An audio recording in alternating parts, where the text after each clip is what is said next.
नमस्कार साथियों, जय हिंद। शिक्षक बहाली के मुद्दे पर कई चीज़ें अब सामने आ गई है कि बीपीएससी टीआरई 3 के जो रिजल्ट के प्रकाशन में है उसमें देरी क्यों हो रही है। तो जहाँ तक छात्र अभ्यर्थी लगातार प्रयास कर रहे थे और परीक्षा के बाद जिस तरह की चीज़ें सामने आई, कट ऑफ जारी किया गया तमाम के साथ, शिक्षकों के साथ।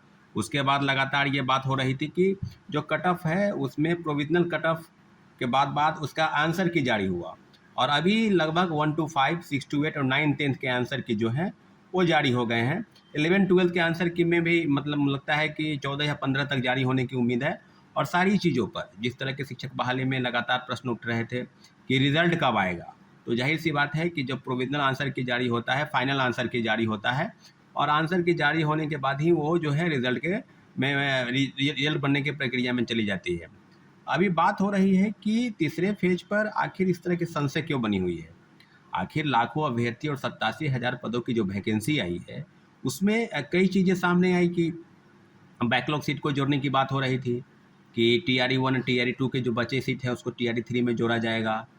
कई कई चीज़ें हैं, जिला शिक्षा पदाधिकारी को चिट्ठी भेजा गया बीपीएससी और शिक्षा विभाग से कि हमको रिमाइंडर दीजिए।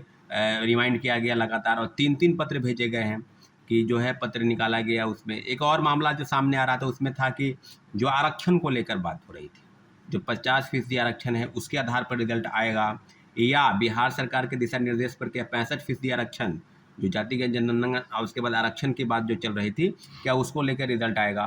तो रिजल्ट में संशय को लेकर कहीं आरक्षण एक विषय को लेकर भी बात हो रही है कि 50% की तरह आरक्षण आएगा या अब जो जो रोस्टर क्लियरेंस है, जो बैकलॉग सीट है उसको लेकर। तो दो प्रमुख चीज़ों पर लगातार संशय बना हुआ है। वहीं दूसरी तरफ जो संशय की स्थिति है उसमें ये है कि क्या बीपीएससी के अंदर से भी कहीं कुछ चल रहा है क्या?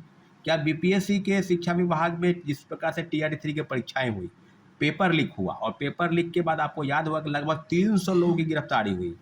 टीआरई 3 में पेपर लीक के संदर्भ में जो चीज़ें सामने आ रही थी और जो पूर्व चेयरमैन थे वो लगातार डंका पीट रहे थे कि पेपर लीक किसी भी हाल में नहीं होने देंगे। टीआरई 3 का पेपर लीक हो गया। टीआरई 3 के पेपर लीक में जो चीज़ें सामने आई है उसमें तो अब स्पष्ट हो गया है कि अभी तक जो मुख्य आरोपी कौन है, क्योंकि बीपीएससी के द्वारा जो प्रश्न पत्र बनाए गए और जिस एजेंसी को प्रश्न पत्र ठेका दिया गया छापने का जिम्मा, उसके बाद बीपीएससी के अंदर से बिना क्यूआर कोड लगे प्रश्न पत्र उन लोगों के पास से बरामद हुए। वो सर्वेयर हाउस में जा रहे थे, वहाँ से परीक्षा केंद्र पर जाने के दौरान आउट हुआ। कई चीज़ें सामने आई, परंतु आर्थिक अपराध इकाई ने बीपीएससी को कई पत्र लिखे हैं क्योंकि हमको किन किन लोगों के पास सूचनाएं रहती है, बीपीएससी के किन किन अधिकारियों के पास प्रश्न पत्र छपवाने का, उसको टेंडर नोटिस जारी करने का या किन किन लोगों को, सारी चीज़ें उन लोगों के पास जानकारी रहती है।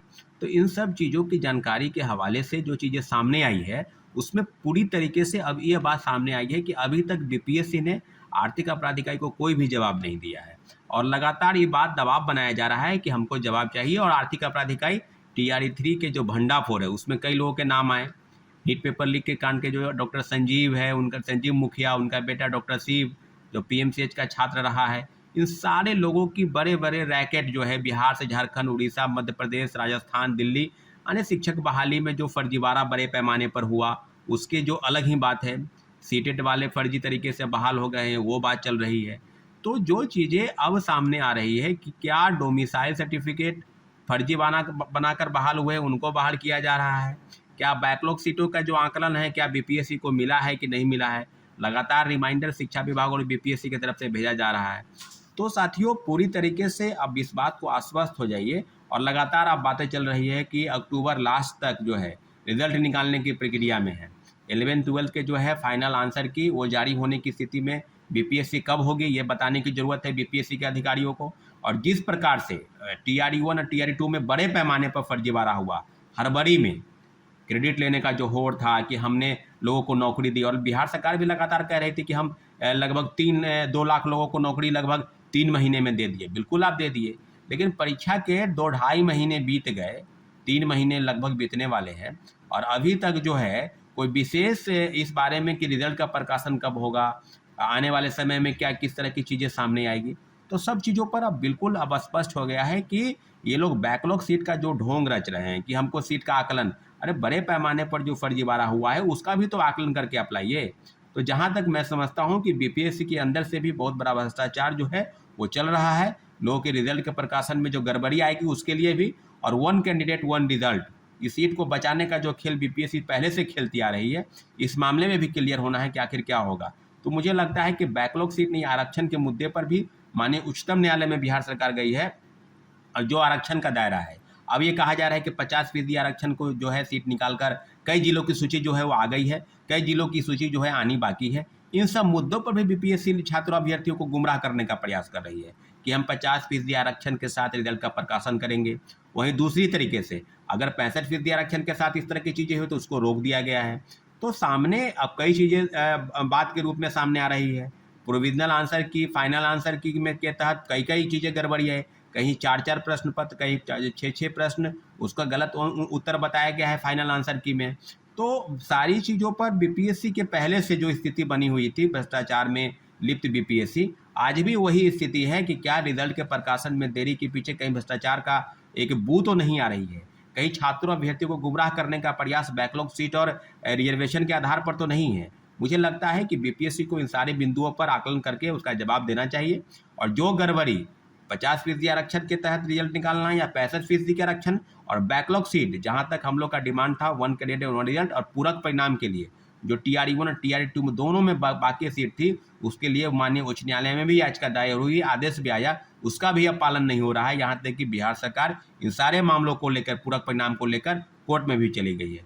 तो और कोर्ट के आदेश की अवहेलना भी आप समझ सकते हैं कि 28 जून को जजमेंट आया, उसके बाद भी बिहार सरकार जो है डबल बेंच पे मामले को के लिए जो TRE 1 और TRE 2 में दोनों में बाकी सीट थी, उसके लिए माननीय उच्च न्यायालय में भी याचिका दायर हुई, आदेश भी आया, उसका भी अब पालन नहीं हो रहा है। यहाँ तक कि बिहार सरकार इन सारे मामलों को लेकर, पूरक परिणाम को लेकर कोर्ट में भी चली गई है। तो और कोर्ट के आदेश की अवहेलना भी आप समझ सकते हैं कि 28 जून को जजमेंट आया, उसके बाद भी बिहार सरकार जो है डबल बेंच पे मामले को ले गई कि पूरक परिणाम हम नहीं जारी करना चाहते हैं। एक तरफ आप बैकलॉग सीट बता रहे हैं कि सीट जो है खाली है उसको TRE 3 में जोड़ेंगे, दूसरी तरफ पूरक परिणाम के लिए छात्रों अभ्यर्थियों को आप गुमराह कर रहे हैं। तो जाहिर सी बात है कि कहीं ना कहीं बीपीएससी के अंदर एक बहुत बड़ा जो रैकेट है, जो बरसों से फल फूल रहा है, उसको ध्वस्त करने की जरूरत है। आर्थिक अपराध इकाई को इन सारी चीज़ों पर, गतिविधियों पर नजर रखने की जरूरत है। और मुझे लगता है कि सारी चीज़ों को के लिए ही छात्र अभ्यर्थी गुमराह हो रहे हैं, क्योंकि बड़े पैमाने पर 87,000 पदों की जो वैकेंसी आई है और लाखों अभ्यर्थी इंतजार कर रहे हैं कि आखिर रिजल्ट कब निकलेगा। ये बताना बीपीएससी को है कि बीपीएससी कब रिजल्ट का प्रकाशन कर रही है। ठीक है साथियों, जय हिंद।